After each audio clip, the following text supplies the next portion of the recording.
Are U.S. Treasury bonds still safe to invest in? Very much so. I think this is not an issue of credit rating. The United States can pay any debt it has because we can always print money to do that. So there is zero probability of default.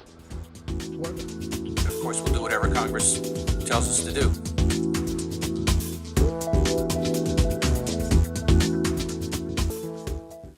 I know there's been a little confusion because of the rating agencies who's, I don't know why anybody pays any attention to what they say after what they did in the United States, but people do pay attention. And a couple of the sovereign rating agencies have raised questions about the United States, but let me assure you, the U.S. will always pay its debt. How do I know that? If you borrow money from the United States, you get a piece of paper, a bond, and what does that paper say? We promise to pay, say, $1,000. Well, how do I know the United States could always pay that? Because they just print those dollars. You know, you could imagine a temporary shortage of electricity and the printing press didn't work. But apart from that, it is inconceivable that we promised to pay you these little pieces of paper. You were foolish enough to accept that promise. And we will deliver those pieces of paper. The absurdity of these speculators is illustrated by what's happening in the United States. There are the spreads, the CDSs, the bets on a default in the U.S. government are going up. Does anybody believe that the U.S. government is going to default? The fact is the U.S. government can print money.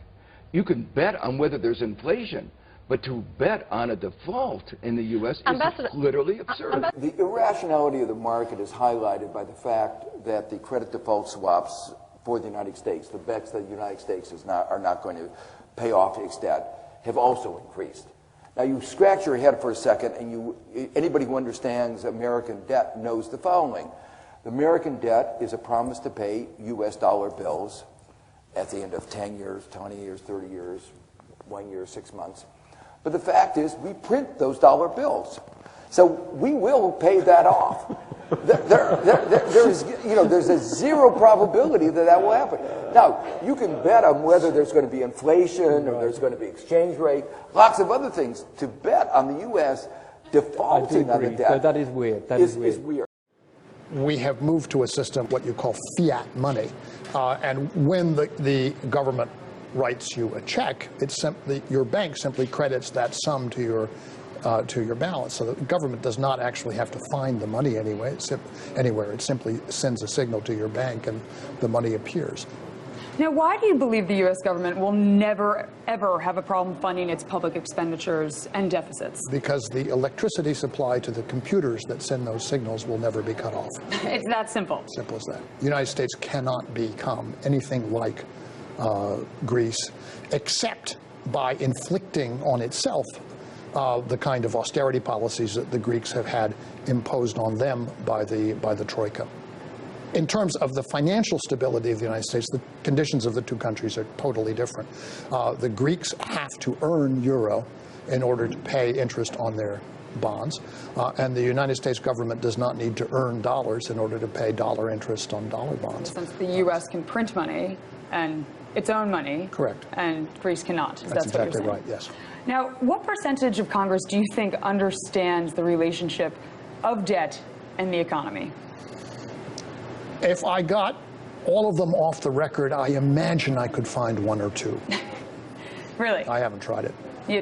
You're deadpan serious on this? Yes. Okay. Our political leadership doesn't understand the relationship between our trade deficit and our budget deficit, and they make assumptions that the desirable state is something called balance, in which revenues and expenditures become equal to each other, which is not only completely undesirable for the United States, it's also a practical impossibility.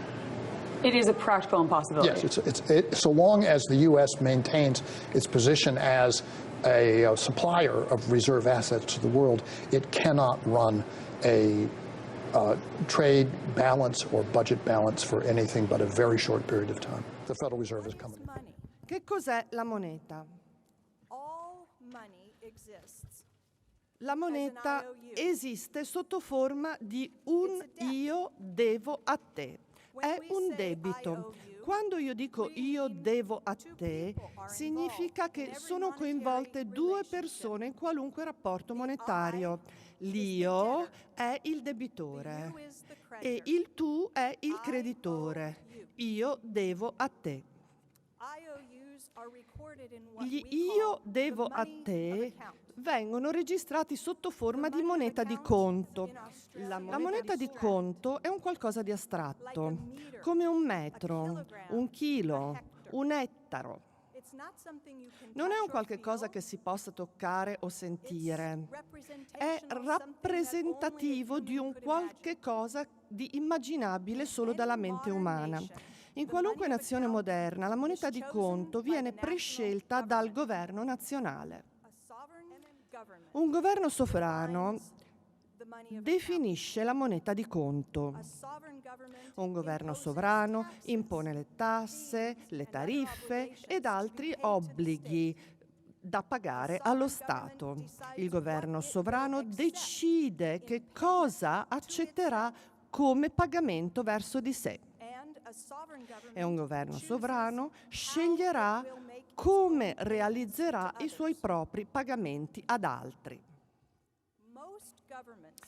La maggioranza dei governi del mondo di oggi sceglie la propria moneta di conto unica e quindi emette una propria valuta unica. Quindi una nazione, una moneta. Questa è la regola praticamente in tutte le parti del mondo di oggi. E monete. La maggioranza dei governi stabiliscono che le tasse debbano essere pagate in una valuta che lo Stato ha l'esclusivo potere di emettere. Queste valute sono monete sovrane. Quindi, fino a quando lo Stato ha il potere di applicare le proprie leggi in materia fiscale, la gente avrà bisogno della moneta del governo. La valuta avrà valore e la gente lavorerà, venderà cose, beni, servizi al governo per poter ottenere la moneta del governo. Quindi tutto quello che il governo accetta in pagamento verso se stesso diventerà la moneta definitiva del sistema, dell'economia. È l'unico mezzo per pagare un debito. Bisogna utilizzare quindi la moneta del governo. Negli Stati Uniti la gerarchia è strutturata così. Il governo ha l'io ti devo, il dollaro statunitense che è in cima alla piramide. È una valuta, una moneta fiat, legale. Il governo statunitense è l'unico che può emettere il dollaro statunitense, quindi l'unica entità sul pianeta in grado di legalmente creare questa valuta. Il governo statunitense tassa in dollari, spende in dollari e controlla la propria valuta. Perché questo è importante? Quali sono i vantaggi del poter emettere una propria valuta? Sono enormi. Il governo, per esempio, quando emette la propria valuta e si indebita in quella valuta, può sempre ripagare il debito, non può mai fallire, non può mai non avere più moneta. Si può permettere di comprare qualunque cosa sia in vendita in quella valuta. Non ha bisogno di prendere a prestito la propria valuta e può fissare il proprio tasso di interesse. Non deve pagare quello che vuole il mercato e non diventa quindi vittima delle speculazioni dei vigilantes dei bond.